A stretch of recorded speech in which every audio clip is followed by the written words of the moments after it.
That person may have been out of your life for weeks, months, or even years. Yet every morning when you wake up, they are still the first person on your mind. Every time your phone vibrates, part of you still hopes it is a message from them. You still reopen old conversations. You still look at photos you know will hurt you. You still check where they are, who they are happy with, and whether they ever think about you. You know you should move on, but your mind is still standing in the exact place where everything ended. You replay every word. You wonder where you went wrong. You imagine that if you had been calmer, gentler, or tried harder that day, perhaps they would not have left. Then you begin directing scenes that never happened. One day they will come back. They will realize that no one will ever love them the way you did. They will apologize. They will tell you that leaving you was the biggest mistake of their life. But while you wait for that moment, your real life is quietly passing you by. What is exhausting you is not only the loss of a person, you also lost the feeling of being chosen. You lost the future you once imagined. You lost the version of yourself who still believed they were loved. And perhaps the most painful part is that you have given someone who is no longer here the power to decide whether you feel at peace today. When they remain silent, you feel worthless. When you see them with someone else, you begin to question everything about yourself. When a memory returns, you are willing to abandon the present and run back to a place that once hurt you. This is no longer only love, it is emotional attachment.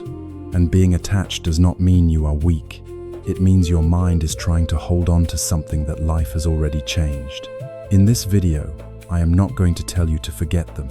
I will not ask you to hate them, deny the beautiful moments you once shared, or pretend that you are no longer hurting. You will learn how to face the longing without allowing it to carry you away. You will understand what you are truly holding on to. You will discover why the harder you try to forget, the more deeply attached you become. And most importantly, you will learn how to reclaim the peace you unknowingly placed in someone else's hands. But before you can let go of someone, you must face an uncomfortable truth. Perhaps what you are holding on to is not who they truly are.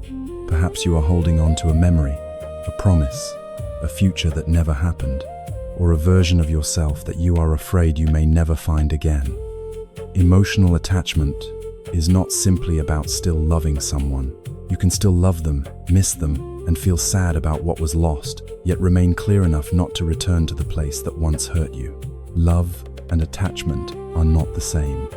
Love says, I appreciate you, but I do not own you. Attachment says, I can only be okay if you stay. Love allows you to face the truth, even when the truth is painful. Attachment wants to hold on to the other person at any cost, even if the price is your self-respect, your peace of mind, and your sense of self. You are emotionally attached when your mood depends on how they respond to you. One text message makes your entire day feel brighter. One period of silence makes you question your worth. One photo of them with someone else is enough to destroy the peace you work so hard to rebuild. You are emotionally attached when you are no longer living in the present, but in a state of waiting. Waiting for them to text, waiting for them to apologize, waiting for them to regret leaving, waiting for them to realize that no one will ever love them the way you did, waiting for them to come back so you can finally prove that you were never the one who was abandoned.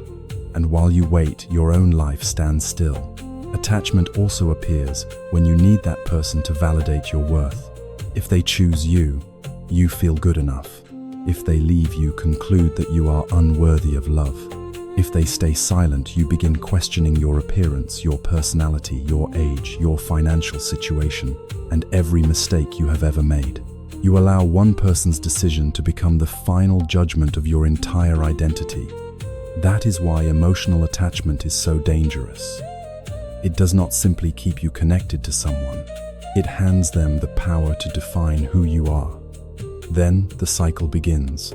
You see their name. Your body reacts before your mind does. Your chest tightens. Your stomach feels heavy. Your hand almost reaches for your phone without thinking.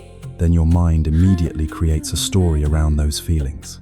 I must still love them. Maybe they still miss me too. Perhaps there is still a chance to fix everything. Then the craving appears. You want to check on them. You want to send a message. You want to know what they are doing. You want to know if they are talking to someone else. You open their social media profile. You reread your old conversations. You search for any excuse that feels reasonable enough to reach out. For a few minutes you feel relieved. It feels as though you are still connected to them.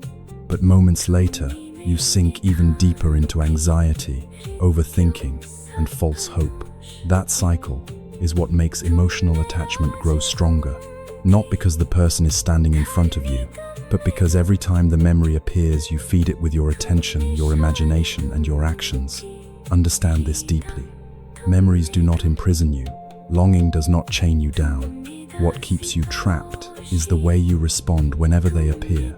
A name is just a name. A photograph is just a photograph. A memory is just a memory. But the moment you turn it into a story that says you are not good enough, that you have lost the only person who could ever love you, or that you will never be happy again, but you begin building your own prison. That is why letting go is not as simple as repeating "I have to forget them." You have to look deeper and ask yourself more uncomfortable questions. Do I truly miss this person? Or do I miss the feeling of being chosen? Do I want them back because I still love them, or because I cannot bear the feeling of being replaced? Do I need an apology? Or do I need them to confirm that I was worthy all along? Do I want to save the relationship? Or do I simply want proof that the years I invested were not meaningless? Because very often, what you cannot let go of is not the person themselves. It is a feeling, a role, a promise, a beautiful future you created in your mind, or a version of yourself who still believed they were deeply loved. And that is exactly what we will begin uncovering in the next part. There is a difficult truth that many people struggle to accept. Very often you are not holding on to the person who exists today. You are holding on to the best version of them that lives in your memory. The mind is remarkably selective. It does not replay the entire relationship. It only replays the moments that soften your heart the most. The way they looked at you, the nights you stayed up talking until sunrise. The times they held your hand and made you believe you had finally found the right person. The promises you made about a future together. The moments when you felt chosen, needed, and loved in a way you had never experienced before. At the very same time, your mind quietly lowers the volume on everything else. The times they stayed silent when you desperately needed an answer. The times you had to beg for a little attention. The moments you questioned your own worth because of their coldness. The promises that were never kept, the nights you lay beside them and still felt completely alone. You are not remembering the whole truth. You are only remembering the parts that make you want to go back. That is why they seem impossible to replace, not because they were truly perfect, but because your memory has edited them into someone more perfect than they ever really were. You may also be attached to their potential. You are not in love with the way they treat you now. You are in love with the person you believe they could become.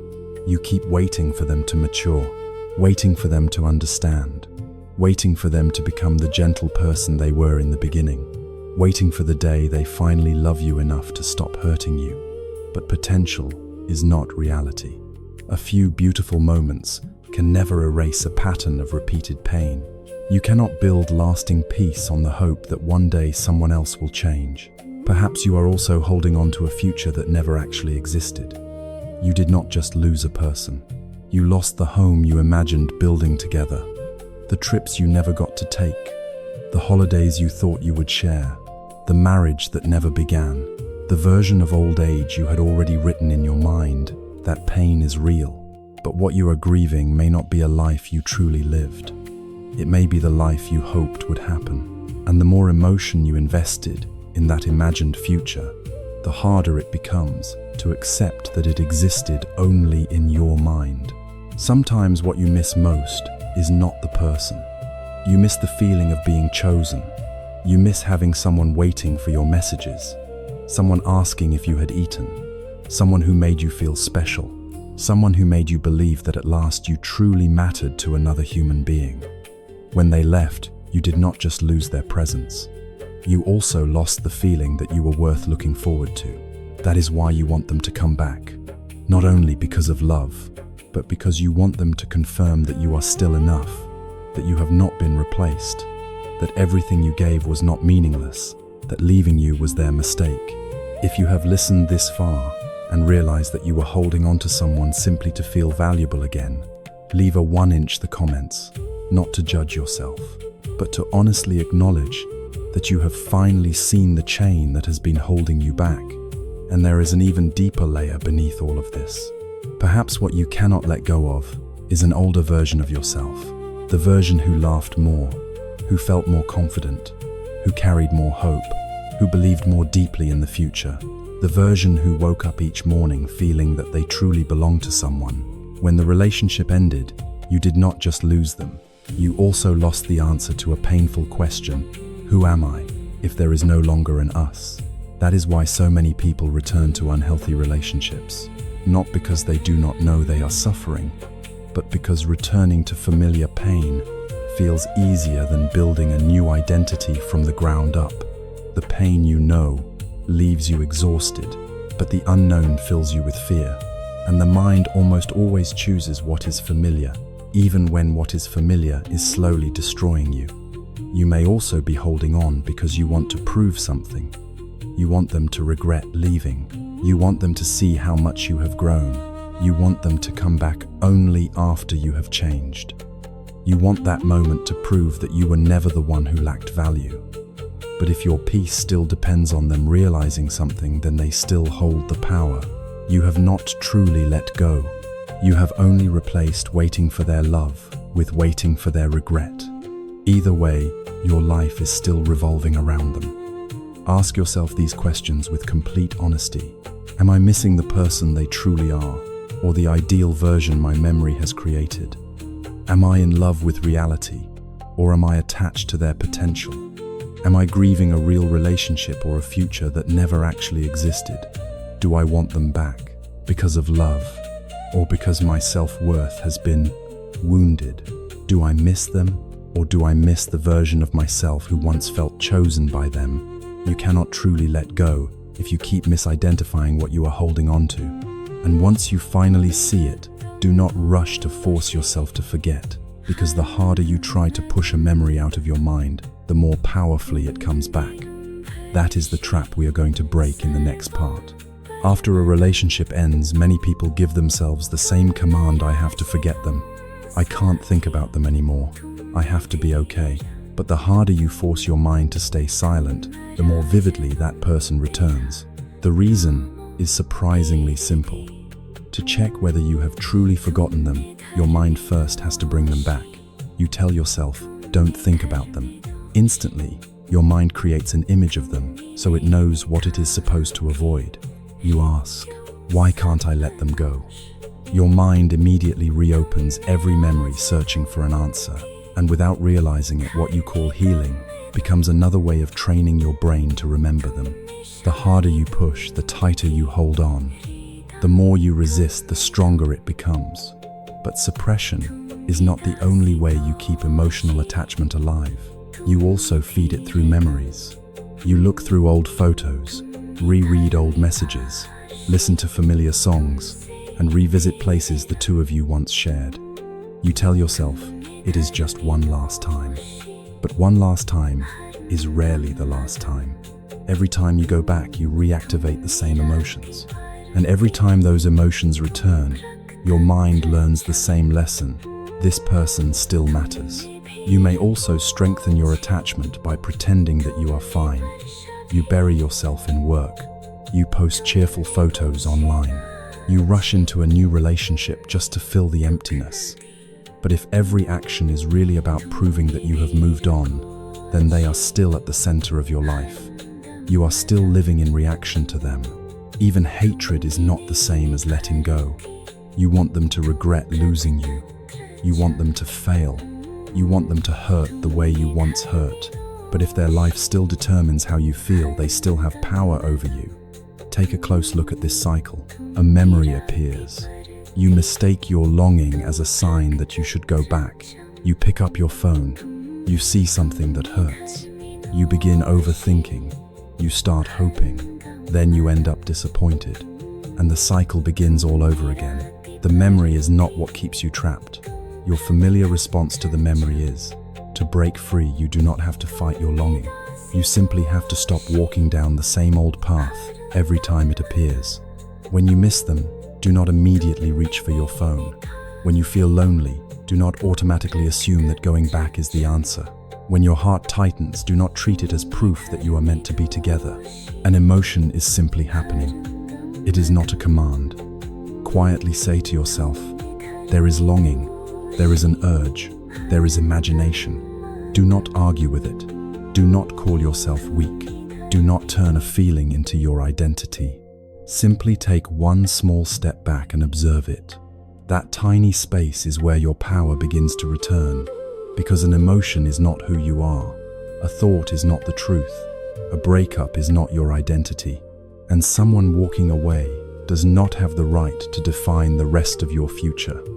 There is one mistake that keeps your pain alive far longer than it needs to. You turn what you are experiencing into who you believe you are. You do not say, there is a feeling of being abandoned. Instead, you say, I am abandoned. You do not say, there is a fear that I am not enough. Instead, you say, I am unworthy of love. You do not say, there is a thought that I cannot live without them. Instead, you say, I will never be happy again. The moment you say, I am, you turn a temporary experience into an identity. You turn a breakup into a life sentence. You turn one person's decision into the final verdict on your worth. But just because an emotion appears within you does not mean that emotion is who you are. The longing is real. The pain is real. The feeling of rejection is real. But conclusions like, I'm not good enough, no one will ever love me again, or I've lost everything, are simply stories your mind creates after the pain. A thought can repeat itself hundreds of times and still not become the truth. An emotion can feel overwhelming and still be nothing more than a passing wave. It comes, it rises, it tightens your body. Then if you stop feeding it with old stories and familiar reactions, it begins to pass. From this moment on, change the way you speak to yourself. Instead of saying I am lonely, say there is loneliness. Instead of saying I've been abandoned, say there is a feeling of being abandoned. Instead of saying I have to text them, say there is an urge to reach out. This way of speaking does not deny your emotions. It creates space between you and them. And in that space you regain the power to choose. You can miss them without checking your phone. You can feel sad without going back. You can be emotionally triggered without betraying yourself. Try this simple practice the next time the longing appears. Do not reach for your phone. Pause. Relax your jaw. Lower your shoulders. Exhale slowly. Then quietly say to yourself, there is longing. Next, ask yourself, where do I feel this longing in my body? In your chest, your throat, or your stomach? Simply notice it. Do not explain it. Do not build another story around it. Do not turn one passing wave into your entire life. Remember these three truths. This feeling will change. This feeling is not your permanent nature, and the tighter you hold on to it, the more it hurts. You are not your longing. You are not your rejection. You are not your breakup. You are the one who is witnessing all of these experiences passing through. The moment you can observe your emotions without becoming them, the grip of attachment begins to loosen. But it will tighten again if you continue trying to control an ending that is no longer yours to control. What keeps you from letting go is not just love. It is also the need to control an ending that is no longer in your hands. You want them to understand you. You want them to admit that they hurt you. You want them to apologize the way you believe they should. You want them to regret what they did. You want them to come back and prove that you were never the one who lacked value. You tell yourself that if you could just have one final conversation, one clear explanation, or one sincere apology, you would finally find peace. But after every answer, your mind creates another question. Because the real problem is not that you lack information. The real problem is that you have not yet accepted a difficult truth. Some things are simply beyond your control. You cannot control.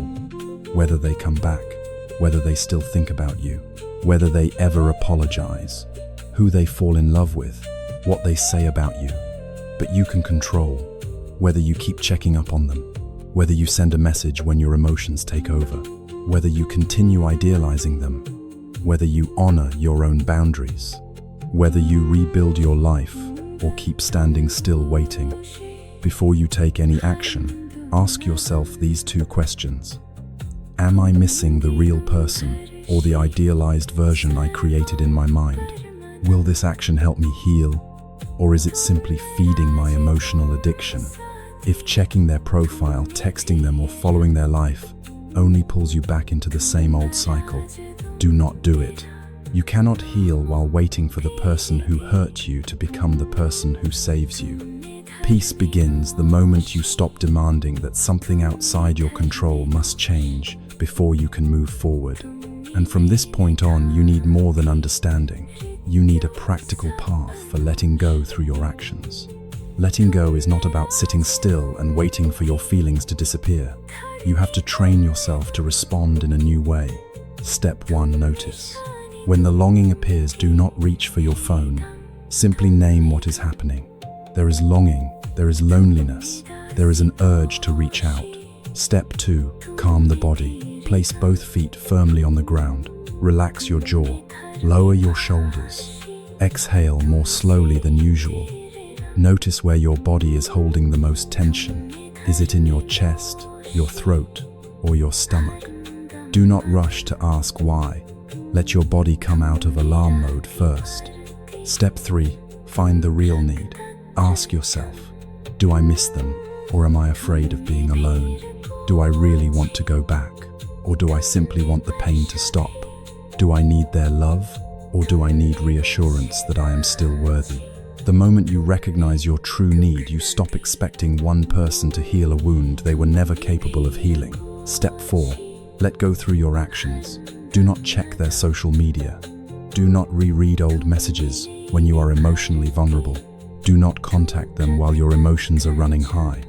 If you feel the urge to text them, write the message down, but do not send it. Then gently return to the present moment. Go for a walk, take a shower, call someone you trust. Complete one small task. Letting go does not happen in one dramatic moment. It happens through hundreds of quiet moments when you choose not to repeat the same old reaction.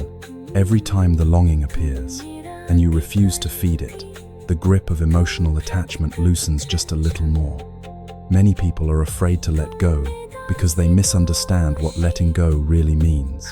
They believe letting go means forgetting someone completely. It doesn't. You can still remember someone without allowing those memories to control your actions. You can still hear an old song and feel your heart grow heavy, but you no longer reach for your phone. You no longer search for them, check up on them, or pull yourself back into the same painful cycle. Letting go also does not mean that the love you once shared was never real. Something beautiful can still come to an end. Someone who was once right for you may no longer be right for you today. A relationship can have deep meaning without lasting forever. You do not have to turn them into the villain just to move forward. Hatred is still a form of attachment. If you need them to fail, regret losing you, or suffer before you can feel at peace, then their life is still controlling your emotions. Forgiveness does not mean going back. You can forgive someone and still choose to keep your distance. You can appreciate the good memories you shared without allowing what once hurt you to return to your present life. And if you've made it this far and realize you're learning how to let go without denying your emotions, please take a moment to like this video. One like will not erase your pain, but it may help this message reach someone else who is trapped in the very same cycle you once found yourself in. Remember this: healing does not mean you never think about them again. Healing means you can remember them without betraying yourself. Letting go does not erase the past. It simply prevents the past from continuing to write your future. And even after you understand all of this, there will still be days when your old reactions return. When that happens, what matters most is knowing what to do next. There will be days when you believe you have finally moved on, only for one song, one photograph, or one lonely night to bring every old feeling rushing back. You may find yourself checking their social media again, reading old messages, wanting to reach out, wondering if you should go back. Do not be too quick to believe that all your progress was meaningless. An old reaction returning does not mean you have become the person you used to be. The biggest mistake is not that you slipped. The biggest mistake is what you tell yourself afterward. I haven't made any progress.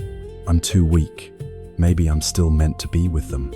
And then you use that disappointment as another reason to sink even deeper into the same old cycle.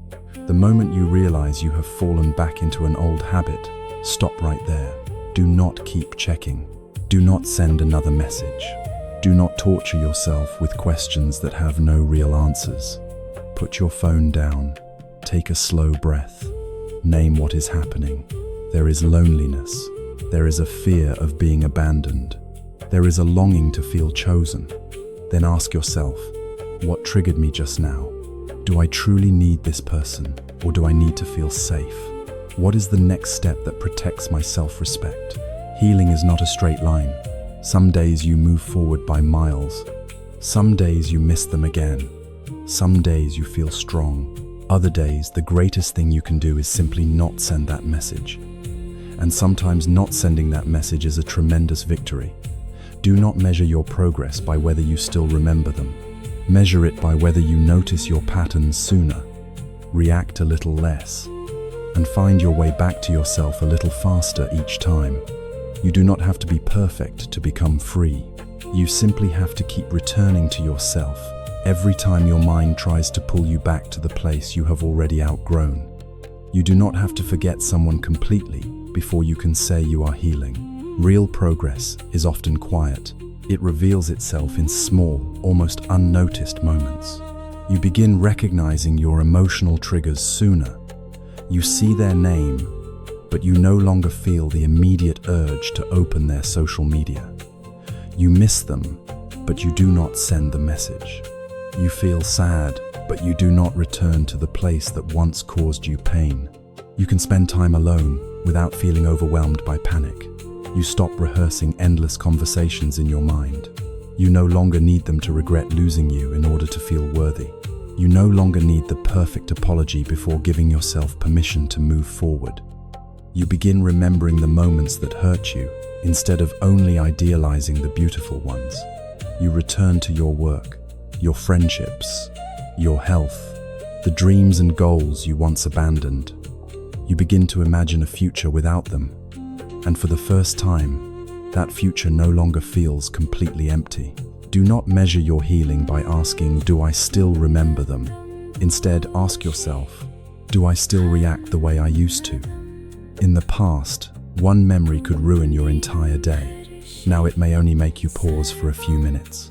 In the past, longing felt like a command you had to obey. Now it is simply another emotion passing through. That is what inner peace looks like. Not because the past has disappeared, but because the past no longer has the power to control your present. Perhaps that person was once a beautiful part of your life. Perhaps what the two of you shared was real. Perhaps you loved them with all the sincerity your heart could give. And perhaps they hurt you in ways that even today, you still cannot fully put into words. But you do not have to deny the past in order to move forward. You do not have to turn them into the villain to justify your decision. You simply have to accept that something beautiful can still come to an end. Someone who was once important to you may no longer be right for your life. And a love that once meant everything does not have to stay with you forever. You do not need them to come back to prove that you are worthy of love. You do not need their regret to know that your love was genuine. You do not need the perfect apology before giving yourself permission to find peace. Letting go does not mean erasing them from your memory.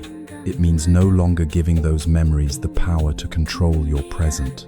They may still appear in a familiar song, along an old road, on a quiet evening, but they no longer get to decide what you do next. You have spent far too much time waiting for them to come back, waiting for them to understand, waiting for them to recognize your worth, waiting for them to give you a more satisfying ending. But there is someone who has been waiting for you even longer. That person is you. the version of yourself you abandoned, the version who kept settling for less than they deserved, the version who sacrificed their peace just to keep someone from leaving. Now it is time to come home. Come home to your self-respect. Come home to your real life. Come home to the things that once made you feel truly alive. You do not lose your ability to love when you let go. You simply stop turning love into a chain that holds you captive. And peace begins the moment you stop chasing the person who walked away and choose the person who is still here, you.